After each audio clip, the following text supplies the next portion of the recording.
함께 나눌 하나님의 말씀은 출애굽기 2장 11절부터 15절까지 말씀입니다.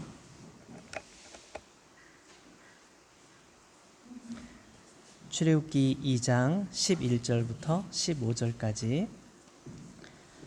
그렇습니다. 출애굽기 2장 11절부터 15절까지 말씀 함께 나눕니다. 여러분 성경 가지고 계신 분들은 꼭 성경책을 펴주시고, 또 제가 성경 이쪽 저쪽 계속 찾을 텐데 성경을 꼭 봐주시면 좋을 것 같아요. 우리 화면에는 본문만 소개하고 있기 때문에 깊이 보기가 어렵습니다. 11절부터 모세가 장성한 후에 한 번은 자기 형제들에게 나가서 그들이 고되게 노동하는 것을 보더니 어떤 애굽 사람이 한 히브리 사람 곧 자기 형제를 치는 것을 본지라. 좌우를 살펴 사람이 없음을 보고 그 애굽 사람을 쳐 죽여 모래 속에 감추니라. 이튿날 다시 나가니 두 히브리 사람이 서로 싸우는지라. 그 잘못한 사람에게 이르되 내가 어찌하여 동포를 치느냐 하매 그가 이르되 누가 너를 우리를 다스리는 자와 재판관으로 삼았느냐. 내가 애굽 사람을 죽인 것처럼 나도 죽이려느냐. 모세가 두려워하여 이르되 일이 탈로 되었도다. 바로가 이 일을 듣고 모세를 죽이고자 하여 찾는지라. 모세가 바로의 낯을 피하여 미디안 땅에 머물며 하루는 우물 곁에 앉았더라. 아멘. 네, 하나님의 말씀을 전할 자격이 없는 제가 이렇게 말씀을 전한다는 것을 저는 기적이라고 생각합니다. 저 자신을 돌아보면 돌아볼수록 너무 부끄럽고 늘 하나님 앞에 죄송한데 저에게 말씀을 전하게 하시니까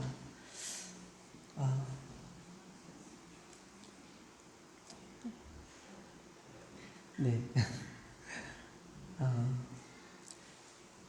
우리는 지난주에 야곱과 그의 가족 70명이 가나안을 벗어나 이집트로 내려갔던 이야기, 그리고 이집트에서 결국은 노예로 전락해서 힘들게 고통스럽게 생활했던 이야기를 함께 나눴습니다. 우리가 반드시 기억해야 될 것은 모세를 하나님께서 준비시키셨지만 모세가 위대해서 준비시킨 것이 아니라 모세가 탁월한 능력을 가지고 있어서 모세를 사용하신 것이 아니라 하나님께서 모세와 함께 하셨기 때문에 모세는 탁월한 사역을 할 수 있었다는 것입니다. 하나님께서 모세와 함께 하시자 사람들은 모세를 볼 때 위대한 사람, 어마어마한 사람, 하나님의 사람, 능력의 사람, 하나님과 같은 사람이라고 사람들은 우러러봤지만 사실 하나님께서 함께 하실 때 일어난 일입니다.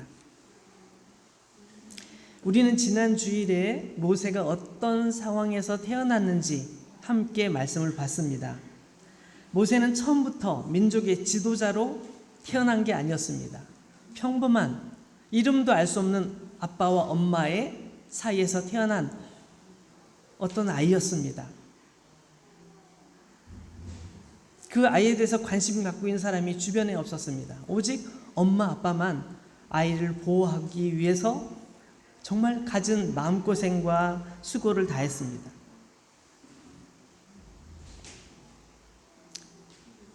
엄마와 아빠가 아이를 정말 보호하기 위해서, 죽이지 않기 위해서 정말 애를 썼는데 아이가 크니까 3개월이 지나니까 더 이상 아이를 보호할 수 없게 되었습니다. 아이를 버리죠.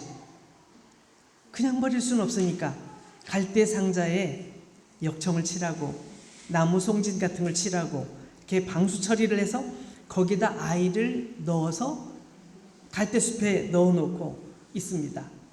만약에 갈대숲에서 악어가 나타나서 그 상자를 덮치면 방법이 없습니다. 누군가가 애기 울음소리를 듣고 이집트 사람이 그 아이를 죽이면 보호할 수 없습니다. 그게 엄마 아빠의 한계입니다. 가족들의 한계입니다. 여러분, 우리가 누군가를 돕거나 누군가에게 우리가 도움을 받는 데는 한계가 있습니다. 사람들이 여러분을 돕지 않는다고 그를 미워하지 마시길 바랍니다.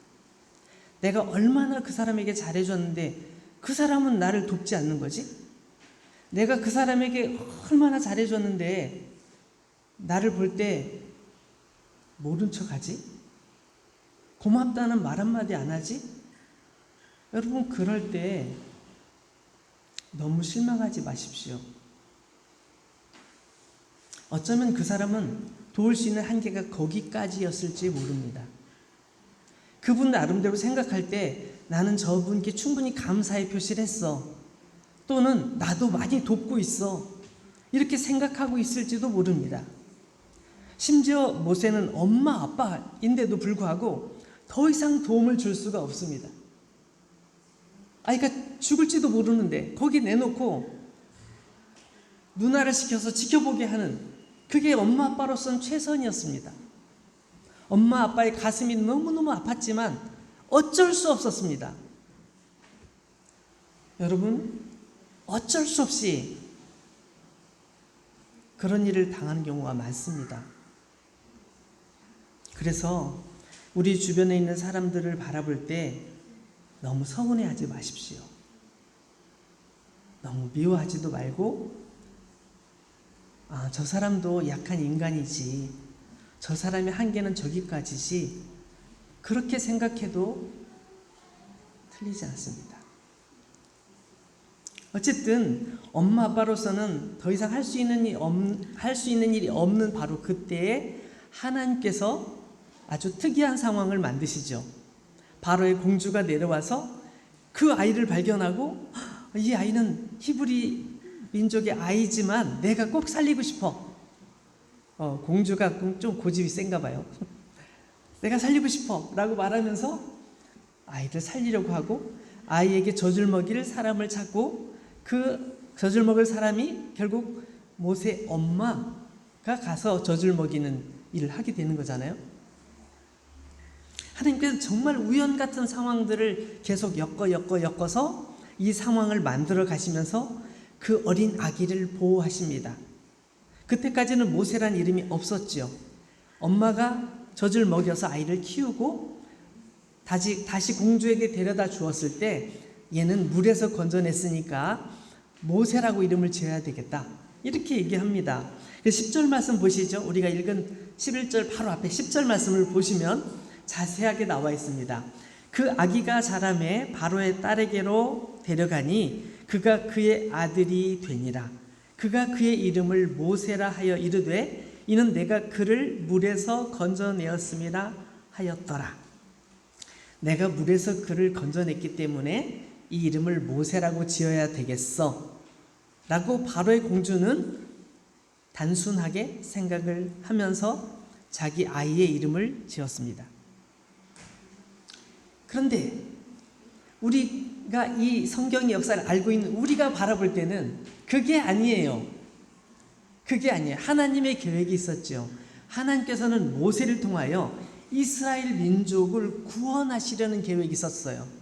물은 사람이 빠지면 죽잖아요. 그리고 우리가 세례를 받을 때 물을 머리 위에 얹거나 사람이 물속에 직접 들어가게 하거나 그렇게 하는 이유는 뭐냐면, 사람이 물속에 들어가면 죽고 물에서 다시 나올 때 산다는 것을 상징하기 때문에 그런 거잖아요. 물에서 건져낸 사람 모세, 죽음에서 건져낸 그 사람을 하나님께서는 이스라엘 민족을 구원하시는 일에 사용하시는 놀라운 일이 벌어지죠. 그러나 이때까지만 해도 아무도 몰랐어요. 아무도 그걸 상상하지 못했어요. 그 엄마도 아빠도 상상하지 못했고, 우리 아이가 살았어, 이 정도였겠죠. 여러분이 모세 엄마라고 생각해 보세요. 내가 모세의 엄마예요. 우리 애가 죽을 뻔했는데 살아났어요. 나에게 젖을 먹이라고 바로의 공주가 부탁을 했어요. 내가 그 아이를 품에 안고 있습니다. 여러분, 제일 먼저 뭐 할까요? 제일 먼저 바로의 공주 앞에서는 울 수 없겠죠? 그렇지만 집에 오면 제일 먼저 울었을 거예요. 펑펑 울었을 거예요. 하나님, 우리 아이를 살려주셨군요. 우리가 할 수 없는 일을 하나님께서 하셨군요. 막 감사의 기도를 드리고 하나님께 찬양했을 것 같아요. 성경에는 아무것도 안 나와 있지만 내가 만약에 모세의 엄마라면, 나는 정말, 내가 모세의 아빠라면 정말 어쩔 줄 몰랐을 것 같아요. 너무 기뻐서 아이를 최선을 다해서 키웠겠죠. 젖을 먹이고 음식을 먹이고 키웠겠죠. 아이가 젖을 뗄 때쯤 바로의 공주에 가기 전까지 아이에게 무슨 말을 해줬을까요? 얘야, 너는 하나님께서 살리셨어. 하나님께서 살리셨어. 너는 잘 살아야 돼. 건강하게 살아야 돼. 그리고 우리 민족을 위해서 뭔가를 해야 돼. 막 이렇게 말했을지도 모르겠어요. 성경에 안 나와 있기 때문에 그건 저의 상상일 뿐이야. 그렇지만 무슨 얘기든지 엄마는 해줬을 것 같아요. 아빠도 무슨 얘기든지 해줬을 것 같아요.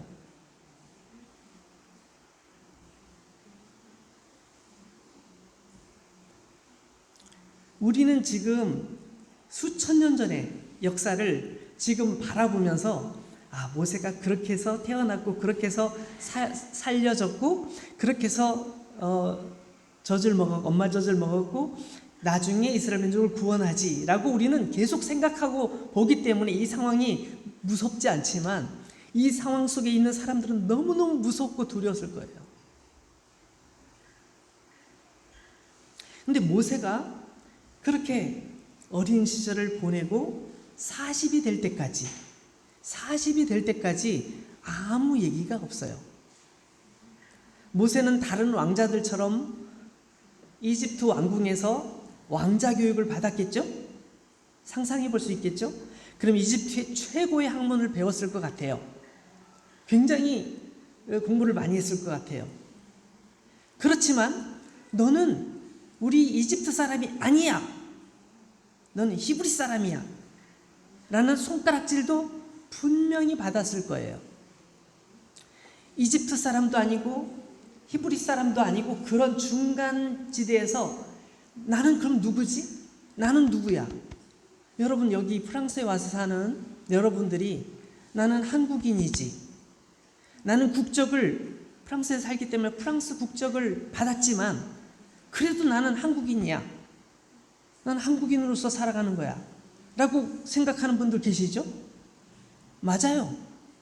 우리는 한국인이에요. 그죠? 국적을 프랑스인으로 바꿔도 역시 우리는 한국인의 피가 흐른단 말이에요. 특히 우리와 아주 유사한 상황이었던 이 이집트 가운데 있는 히브리 민족은 그런 생각이 강했습니다. 하나님께서 우리 민족을 축복해 주셨고 우리 조상 아브라함 때부터 주신 그 은혜로 말미암아 우리는 가나안 땅을 젖과 꿀이 흐르는 땅으로 선물 받았고, 하나님께서 주신 그 선물의 땅에서 우리가 살고 있었는데 너무너무 그때 가뭄이 심해서 이곳 이집트로 왔지. 이집트에 와서도 한동안은 잘 살았는데 어느 순간부터 우리가 노예로 전락해서 지금은 노예 신세를 면치 못하고 있지만, 사실은 하나님께서는 우리 민족을 사랑하시는 그런 아주 하나님 앞에 존귀한 민족이야. 사람들 마음속에 그런 마음에 있는 거예요. 그런 마음들이 있는 거예요. 지금은 노예로 살고 있지만 우리는 원래 노예 신분이 아니었어. 하나님께서 특별히 축복하시는 민족이었지. 그걸 늘 머릿속에 가지고 있는 민족이었어요. 그러니까 이런 상황이 얼마나 힘들었겠습니까? 모세는 점점 나이가 들면서 그걸 고민했던 것 같아요. 그래서 사도행전에 보면 이게 7장에 이 모세 얘기가 다시 기록되어 있습니다. 한번 찾아볼까요? 사도행전, 신약성경, 마태, 마가, 누가, 요한, 그 다음에 사도행전이죠. 사도행전 7장 한번 펴보세요. 7장 22절부터 보면 이 모세 이야기 중에 모세가 40살이 되었을 때 어떤 고민을 했는지가 나와 있어요. 우리가 조금 전에 읽었던 출애굽기 말씀과 겹치는 부분인데 조금 다른 각도로 나와 있고 조금 더 자세하게 나와 있는 부분이 있기 때문에 찾아보라고 말씀드리는 거예요. 7장 22절. 나이가 40이 되매. 40이 되었다는 건 뭐예요? 이미 나이가 충분히 들었고 자기가 뭔가 사회에 공헌을 해야 되는 나이가 됐다고 생각하는 나이가 된 거예요. 자기 판단이 확실해지고 뭔가 결정한 것에 대한 책임을 질 수 있는 나이가 된 거예요. 나이가 40이 되매 그 형제 이스라엘 자손을 돌볼 생각이 나더니, 모세가 자기 자신의 정체성을 발견한 거죠.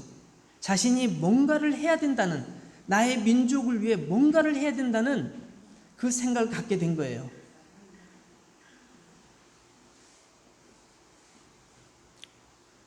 모세가 알고 있는 히브리 민족은 어떤 상태입니까? 노예로 고난을 당하고 있어요.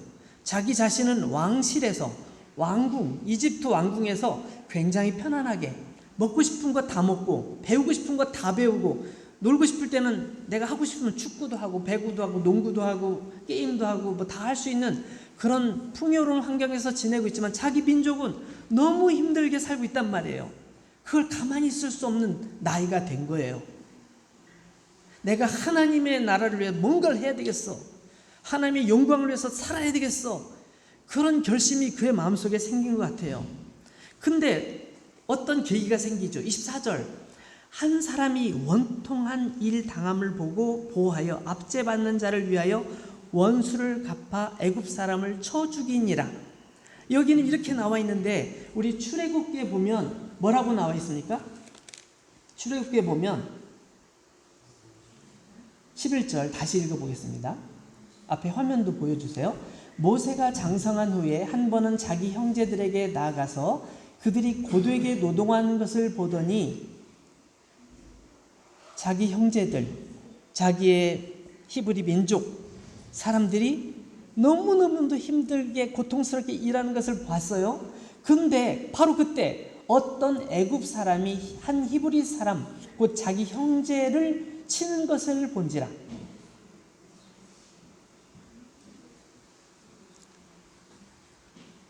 모세가 자기 양심에 견딜 수 없는 분노가 치밀은 거예요. 나의 민족, 내 민족을 저렇게 괴롭혀? 저렇게 괴롭혀? 여기 보면 어떤 애굽 사람이 한 히브리 사람 곧 자기 형제를 치는 것을 본지라. 이 쳤다는 뜻은 이렇게 한 대 땅 때리는 걸 얘기하는 게 아니에요. 마구 때리는 거예요. 여러 차례 채찍을 들어서 때리는지 몽둥이를 들어서 때리는지 뭘로 때리는지 모르지만 계속 때리는 거예요. 몸 막 피가 터져 나오고 막 으악 소리를 지르는데 계속 때리는 거예요. 너가, 그리고 뭔가 말을 했겠죠. 무슨 말을 했을까요? 좋은 얘기를 했을까요? 선생님 한 대 맞아 보시죠. 아플까요? 말까요? 이랬을까요? 아니겠죠. 이 게으른 놈들 하면서 막 나쁜 욕을 하면서 때렸겠죠. 모세가, 정의감에 불타는 모세가 하나님의 민족, 히브리 민족을 너가 함부로 해! 속에서 분노가 치밀어 오르면서 그 다음에 어떻게 해요? 그냥은 할 수 없으니까 주변을 살폈는데 마침 아무도 보는 사람이 없어요. 다행스럽게도 아무도 보는 사람이 없는 거야. 그래가지고 모세가 그 이집트 사람을 쳐 죽이게 돼요. 물론 죽이려고 했는지 그거 잘 모르겠습니다. 어쨌든 쳤는데 죽었어요. 그리고 그 사람을 모래 속에 감춰버리죠. 아무도 못 봤어요. 아무도 없었습니다. 아무도 모르겠지. 완전 범죄라고 생각하고 난 내 민족을 위해서 할 일을 했어. 일종의 정의감에 불타면서 그렇게 그날을 보냈어요. 근데 다음날 갔더니 이번에는 자기 민족끼리 막 싸우는 거예요. 지금 그 힘들게 고생하면서 사는데 당신들 그러면 안 되지. 마음을 하나로 뭉쳐서 단합해서 말이야. 이 상황을 극복하고 어떻게 하면 우리가 하나님의 뜻을 이룰 수 있는지, 어떻게 하면 이 나라를 벗어날 수 있는지 뭔가 고민을 해야 될 거 아니야. 건설적인 생각을 해야지. 왜 서로 싸우고 그래? 화가 난 거예요. 막 분노가 난 거죠. 내가 정말 이 민족을 위해서 뭔가를 해야 되는데 당신은 너무 답답해. 한마디 했어요. 그러니까 뭐라고 해요? 사도행전으로 다시 가볼게요. 25절 말씀 보면 이렇게 나와 있어요. 사도행전 7장 25절에 그는 그의 형제들이 하나님께서 자기의 손을 통하여 구원해 주시는 것을 깨달으리라고 생각하였으나 그들이 깨닫지 못하였더라. 모세의 열정과 그 모세의 분노와 모세가 여태껏 배운 학식과 능력을 가지고 뭔가 도우려고 하는 그 열정을 이해하지 못하는 거예요. 알지 못하는 거예요. 자, 그것이 26절 이튿날 이스라엘 사람끼리 싸울 때에 모세가 와서 화해시키려 하여 이르되, 모세는 굉장히 좋은 의도로 한 거예요. 서로 화해시키려고. 너희는 형제인데 어찌 서로 해치느냐, 이렇게 말을 했어요. 점잖하게 알아들을 만큼. 약간 화가 나지만 아주 굉장히 점잖하게 얘기를 했단 말이에요. 그랬더니 27절 그 동물을 해치는 사람이 모세를 밀어뜨려 이르되 누가 너를 관리와 재판장으로 우리 위에 세웠냐? 라고 소리를 지르는 거예요. 여러분, 이 상황을 볼 때 모세는 이집트 사람들에게 잘 인정받지 못했을 수 있다는 가정을 할 수 있어요. 모세가 엄청나게 강력한 권력을 가지고 있었다면 히브리 사람들이 이렇게 못했을 거예요. 무서우니까. 이집트 사람들에게 벌을 받을 걸 무서워할 거예요. 그런데 무서워하지 않아요. 모세를 무서워하지 않고 당신이 뭔데 그래? 당신이 뭔데? 라고 소리를 치면서 네가 어제 이집트 사람 죽이더니 오늘은 우리 죽이려고? 라고 그 말을 탁 뱉어버린 거예요. 아무도 모를 거라고 생각했는데 어떻게 봤지? 어떻게 본 거야? 굉장히 난처하게 된 거예요. 자기는 정말 같은 민족을 도와주려고 했는데 그들은 자기 마음을 이해하지 못할 뿐만 아니라 자기의 약점을 다 드러내버린 거예요. 모든 사람들이 다 알도록. 결국은 모세는 그 자리를 피할 수밖에 없었어요. 그들에게 말 한마디도 못하고 도망칠 수밖에 없었어요. 거기에 더 이상 있을 수가 없는 거죠.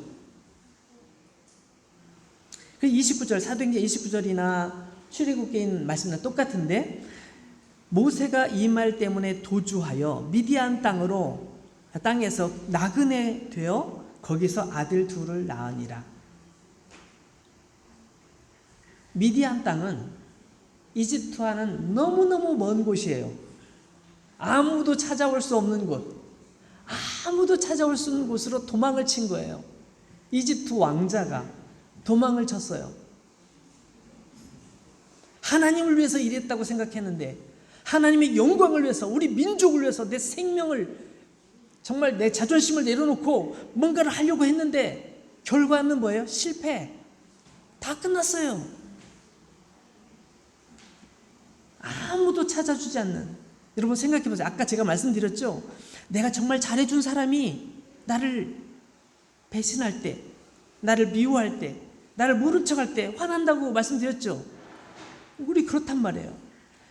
모세가 그랬단 말이에요. 모세가 자기가 정말 자기 민족을 위해서 일을 했는데 오히려 자기를 아주 곤란한 상황에 빠지게 하고 더 이상 이집트 왕자로 살아남을 수 없도록 도망치도록, 살인자로서 도망을 치도록 만들었단 말이에요. 그럼 미디안에 가서 어떤 생각을 했을까요? 나쁜 사람들, 난 다시는 이집트 안 갈 거야. 난 다시는 이집트 생각하기도 싫어. 이 히브리 민족 필요 없어. 내가 무슨 히브리 민족을 내가 뭘 어떻게 해. 난 필요 없어. 그는 두고두고 결심했을 거예요. 아이 둘을 낳았대요. 아이 둘을 낳았어요. 결혼하고 살면서 아이 둘을 낳았어요. 그 시간은 굉장히 긴 시간이었을 거예요. 그곳에 만족하게 사는 거죠.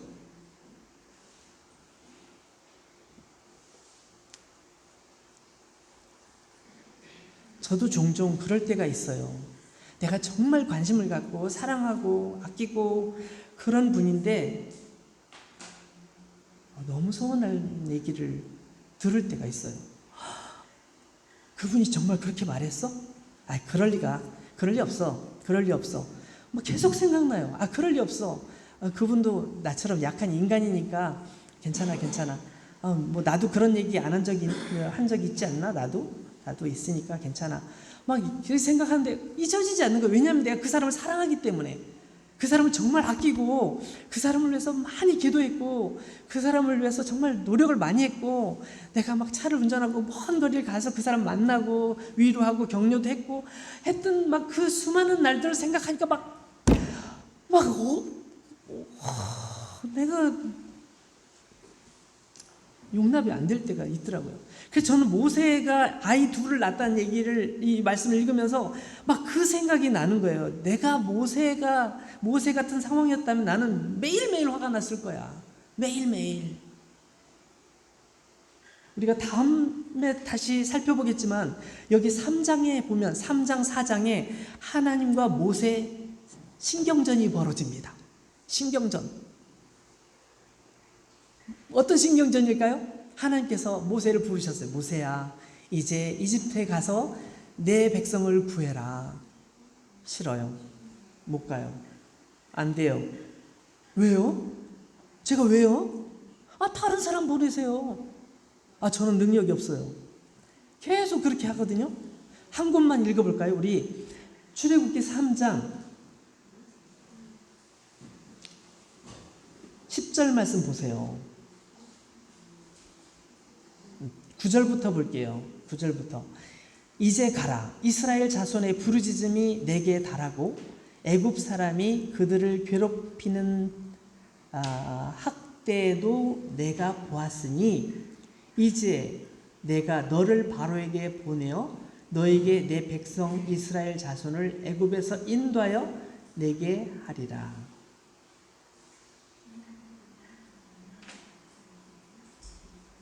그러니까 모세가 뭐라고 대답을 해요? 한번 모세의 대답을 잘 보세요.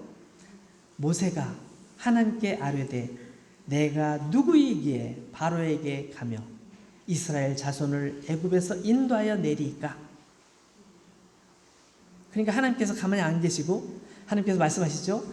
하나님이 이르시되 내가 반드시 너와 함께 있으리라 말씀하셨어요.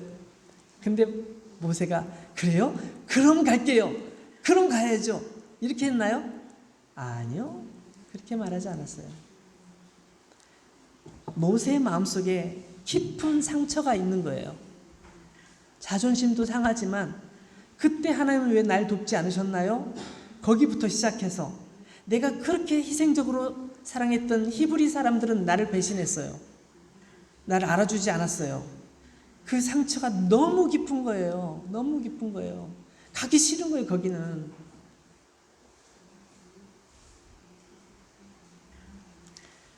모세가 하나님을 향한 열정이 없었을까요? 아니라고 봐요. 저는 아니라고 봐요. 하나님에 대한 열정이 있었습니다. 하나님의 일을 하고 싶었어요. 그렇지만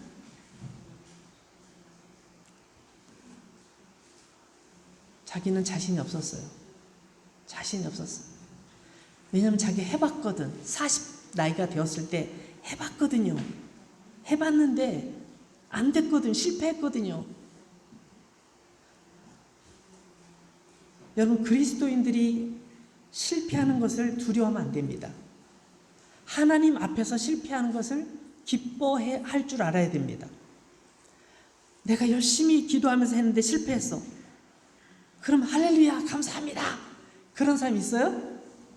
저 얼마 전에 한 명 봤어요. 한 명. 최근에 한 명 봤어요. 할렐루야, 이 모든 거 하나님 뜻이에요. 제가 이걸 통해서 예수님을 발견했어요. 이렇게 말하는 분을 한 번 봤어요. 근데 자주 보기 어려워요. 제가 청년 시절에 굉장히 막 믿음이 불탔어요. 오늘 이 말씀을 준비하면서 그게 딱 생각이 났는데요. 제가 예수님을 믿고 막 너무 은혜를 많이 받아가지고 내가 어떤 일을 하면 좋을까? 교회에서 어떤 일을 하면 좋을까? 제일 힘든 일을 해야지 막 생각했어요. 제일 힘든 일. 교회에서 제일 힘든 일. 첫째, 청소하는 거. 막 너무 청소하는 거 좋아. 청소. 그 다음에 뭘 할까 딱 봤는데 교회 캐비넷이 있는데 캐비넷이 엉망이에요. 엉망. 그래가지고 제가 캐비넷을 정리해야 되겠다. 이건 제일 힘든 일이고 사람들이 안 하는 일이니까. 그래가지고 캐비넷에 여기는 가위, 여기는 연필, 여기는 색연필, 여기는 칼, 여기는 종이, 그 다음에 여기는 뭐 다른 거 풀, 뭐 이렇게 아주 딱 캐비넷 정리를 싹 했어요. 그리고 사람들이 모를까봐 라벨을 붙였어요. 여기 종이, 연필, 뭐 색연필, 그 다음에 풀, 가위, 스카치 테이프 여기다 놓으세요. 그런 뜻이죠. 딱 했어요. 다음 주에 보니까 엉망이 돼 있는 거예요. 그래가지고 누가 이랬지? 누가 바빴나 봐. 그리고 다시 제가 잘 정리해놨어요.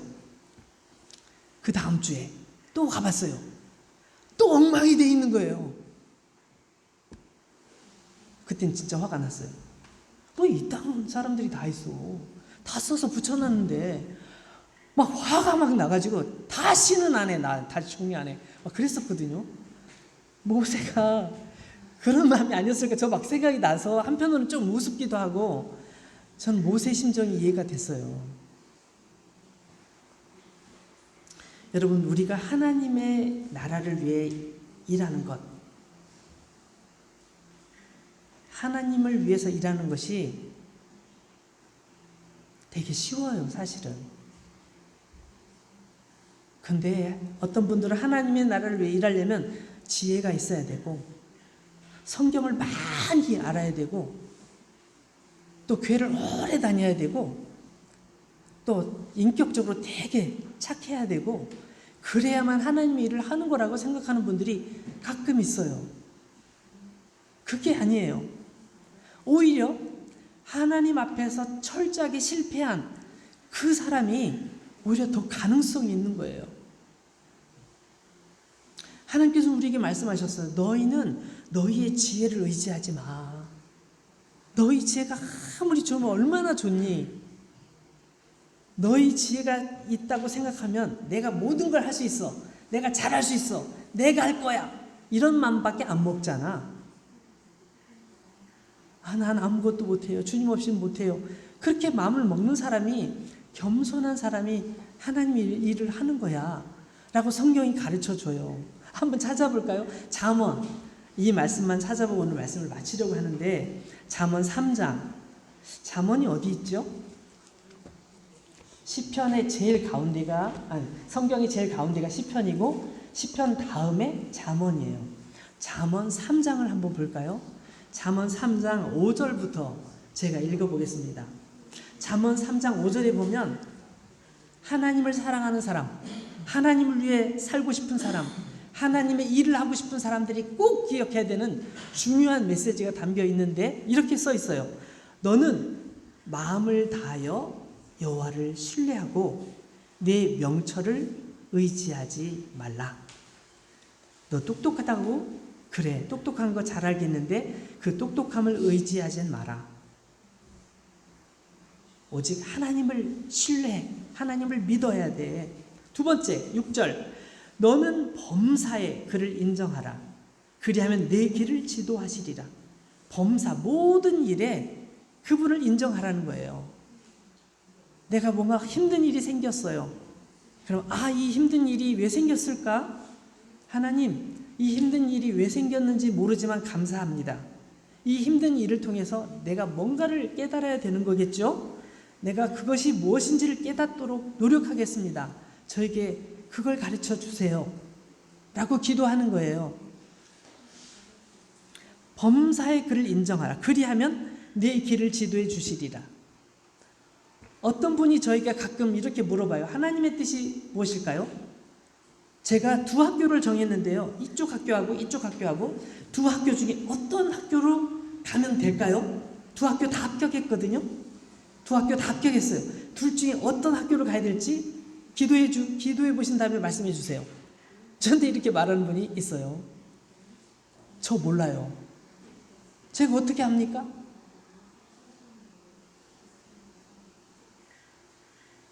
우리는 우리의 무지함과 우리의 연약함을 인정하고 하나님께 기도해야 돼요.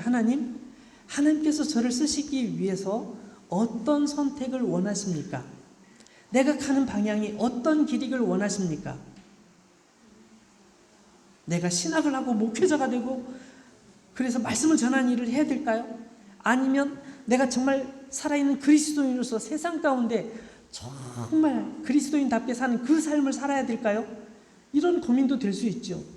예전에 제가 학생 때는 교회에서 조금 교회 열심히 다니면 다 목사님 되라고 그랬어요. 목사님 되라고. 목사님, 신학교 가서 목사님 되라고 막 얘기를 했었거든요.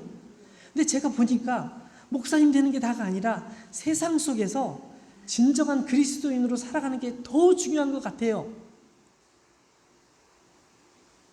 정치인이 정말 온전한 그리스도인으로서 정치를 하는 거 너무 멋있지 않아요? 기업가가 자기 회사를 운영하면서 예수님의 마음으로 직원들을 살피고 회사를 돌아보고 회사를 이끄는 거 멋있지 않아요?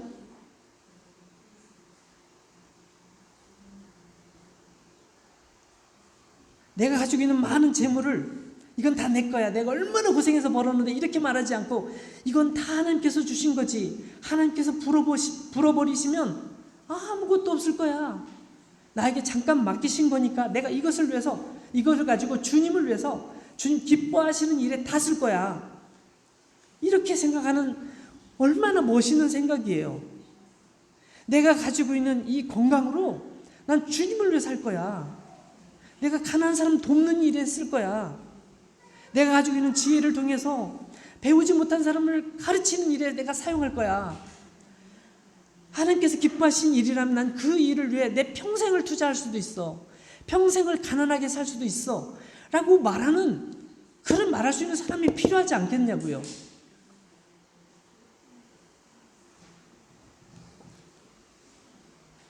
너는 범사의 그를 인정하라. 그리하면 내 길을 지도해 주실 것이다.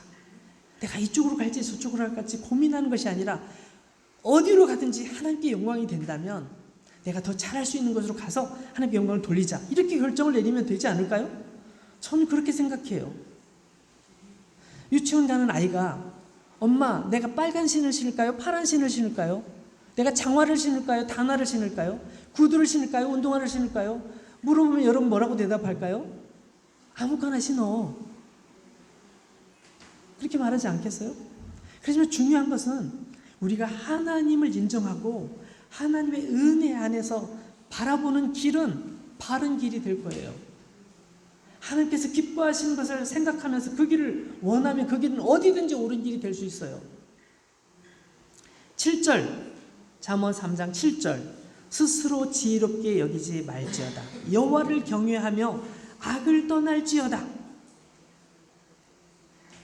이렇게 살면 어떤 모습이 되냐면 8절에 이것이 내 몸에 양약이 되어 내 골수를 윤택하게 하리라. 좋은 약을 비싼 돈 주고 사 먹지 않아도 하나님을 사랑하고 하나님 말씀을 믿고 하나님께서 기뻐하시는 뜻을 따라 살면 그 사람은 얼굴도 환하고 행복하고 언제든지 남들이 보기엔 그 힘든 고난에서 어떻게 견뎠어요?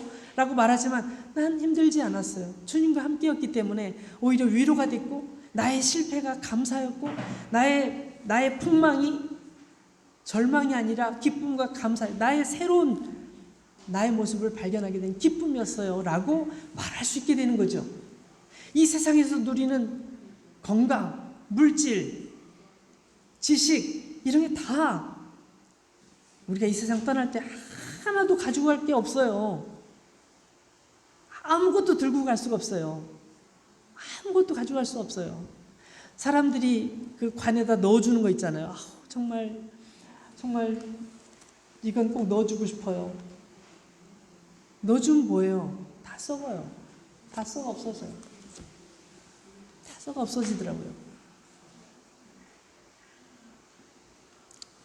여러분 하나님의 방법으로 우리는 살아야 돼요. 모세는 하나님을 향한 열정을 가지고 있었지만 40세 나이에 열정을 가지고 하나님을 위해서 뭔가 하겠다고 내가 하겠다고 생각했지만 그는 실패로 끝났어요. 그러나 그 실패가 그냥 끝난 게 아니고 그 실패를 통해서 그는 내가 하나님 앞에 어떤 존재인지를 알고 3장으로 이어지는 거예요. 그는 이집트를 떠나서 도망자의 신세로 멀리 떠났지만 그곳에서 하나님께서 그곳에서 만나주시고 그를 다시 돌아올 수 있는 힘과 능력과 지혜와 모든 것을 주셔서 하나님처럼 두려운 존재가 돼서 이집트 파라오 앞에 서게 되는 거죠. 여러분, 우리가 죄인일 때 하나님께서는 우리를 불러주셨어요. 기억해야 돼요. 우리가 완벽할 때, 착하게 살 때 불러주신 게 아니라 우리가 죄인일 때 불러주셔서 우리의 죄를 사하시기 위해서 예수님을 죽게까지 하셨어요. 그분이 죽으시는데 성부 하나님께서는 노터치, 손대지 않으셨어요. 성부 하나님께서 보호하시면 예수님 죽지 않게 하실 수 있으시죠? 당연히. 그런데 그렇게 하지 않으셨어요. 왜? 우리를 사랑하시기 때문에, 우리 죄인인 우리를 구원하시려면 반드시 예수님의 죽으심이 필요했기 때문에 하나님께서는 참으신 거죠. 우리 패션 오브 크라이스트라는 영화의 마지막 장면에 보면 예수님께서 그 고난을 당하시고 십자가에 죽으시면서 하나님 어째서 나를 버리셨습니까? 라고 외치면서 다 이루었다 돌아가시죠. 그때 하늘에서 눈물이 하나 탁 떨어져요. 하나님의 눈물이 떨어져요. 하나님의 사랑을 그렇게 그 영화는 표현했더라고요. 하나님께서는 우리를 너무너무 사랑하셔서 예수 그리스도를 보내주시고 우리가 죄에서 더 이상 얽매이지 않고 죄에서 자유롭게 살 수 있도록, 그리고 우리 스스로 결정해서 하나님의 영광을 위해서 살 수 있도록 허락해 주셨어요. 그러나 기억할 것은 우리가 하는 것이 아니라 하나님께서 우리와 함께 하실 때 가능하다는 것. 우리의 지혜와 우리의 능력과 우리의 감성으로 우리의 뭐로 되는 것이 아니라 하나님께서 우리와 함께 하실 때 가능하다는 것을 우리는 기억하고 살아야 될 줄로 믿습니다. 저와 여러분을 사랑하시는 하나님께서 오늘 또 모세처럼 우리를 지켜보고 계시고 우리를 돕고 계시고 우리를 회복시키고 계시다는 사실을, 그래서 우리는 실패 가운데도 감사하고 실패 가운데도 기뻐하고 실패 중에도 하나님을 찬양할 수 있는 사람들이 되는 것이죠. 저와 여러분이 그런 모든 복된 사람들이 되시기를 축원합니다. 기도하겠습니다. 우리 말씀 생각하면서 혹시 실패하신 분, 낙심되는 분, 마음속에 힘든 것이 있는 분, 그거 주님 앞에 말씀드리세요. 고백하세요. 또 우리가 주님 앞에 충성하길 원하는 분, 또 주님 앞에 고백하세요. 여러분의 마음을 우리 하나님께 올려드리겠습니다.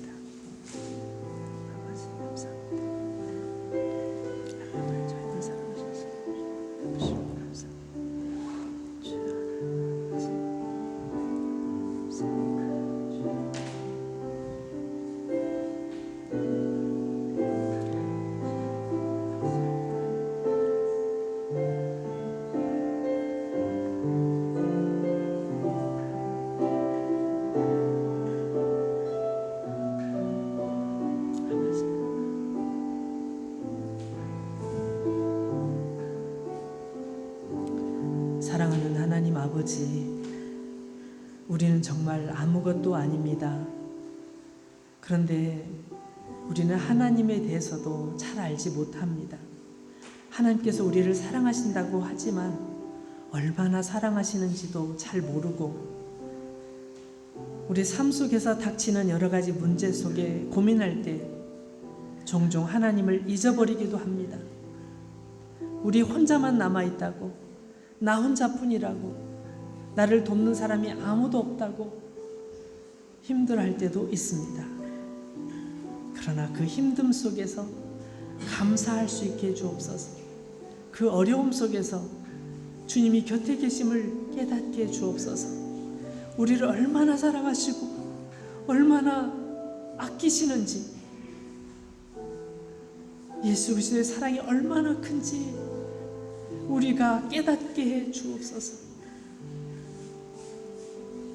예수님의 귀하신 이름으로 기도드립니다.